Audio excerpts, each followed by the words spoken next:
Hello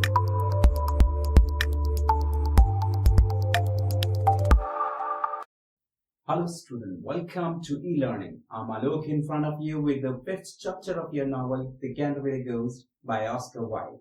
Now the summary of the chapter. As Virginia was running past the tapestry chamber, जो Virginia tapestry chamber के पास से गुजर रही थी, she was surprised to see the Canterbury Ghost. उसे Canterbury Ghost को देखकर बड़ा आश्चर्य होता है. He looked depressed. वो काफी उदास दिखता है and lonely और काफी अकेला महसूस करता है. So Virginia decided to comfort him. इसलिए Virginia decide करती है वो उसके पास जाएगी और उसे comfort feel कराएगी. She apologized for her twin brother. और वो अपने दोनों twins brother के लिए उसे माफी मांगती है उनके behavior के लिए and told him that they were going back to Eton. कि वो वापस Eton जा रहे हैं.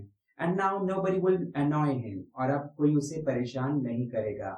The ghost answered that he existed to groan through keyholes.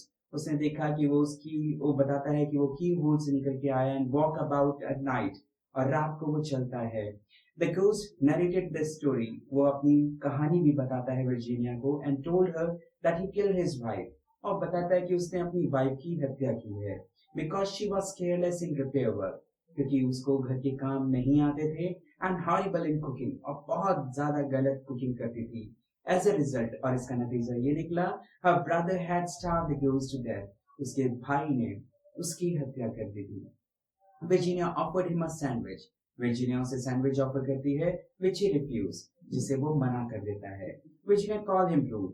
Virginia उसको rude कहती है and dishonest और बेईमान कहती है and held him responsible for stealing all the paints और कहती है कि वही जिम्मेदार है जो उसके पेंट्स को चुरा के ले जाता है to color the blood stain. ताकि ब्लड स्टेन्स के ऊपर वो कलर कर सके.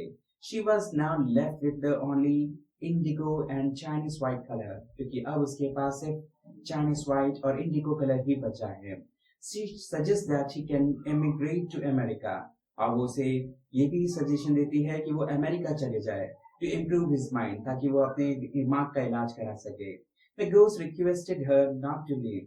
भूत उससे रिक्वेस्ट करता है कि वो उसे छोड़कर ना जाए and told her that he wanted to sleep और बताता है कि वो सोना चाहता है as he hadn't slept for last 300 years क्योंकि वो पिछले 300 साल से सोया नहीं है. Virginia wanted to know about the place where he could sleep.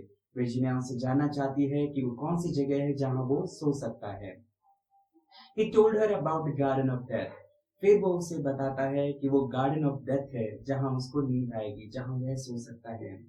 He said that it was possible only when someone wept and prayed for him. और वो ये भी बताता है वर्जीनिया को कि ये तभी संभव है जब कोई उसके ऊपर रोए, उसके लिए रोए और उसके लिए प्रार्थना करे. As the angel of death will be merciful on him. तभी जो डेथ का एंजल है वो उसके ऊपर मर्सी दिखाएगा, उसके ऊपर दया दिखाएगा. He also told her, वो उसे ये भी बताता है about the prophecy written on the library, जो लाइब्रेरी में लिखा था उसने विंडो पर which was a way to his salvation. ये उसकी मुक्ति का साधन है. Virginia decided to pray और Virginia decide करती है कि वो उसके लिए pray करेगी and ask the angel of death to have mercy on him और angel of death से कहेगी कि वो Canterbury Ghost के ऊपर mercy show करे. The ghost thank her. जो भूत है वो उसे धन्यवाद अदा करता है and led her to a dusky room और वो उस धूल भरे कमरे में उसे लेके जाता है.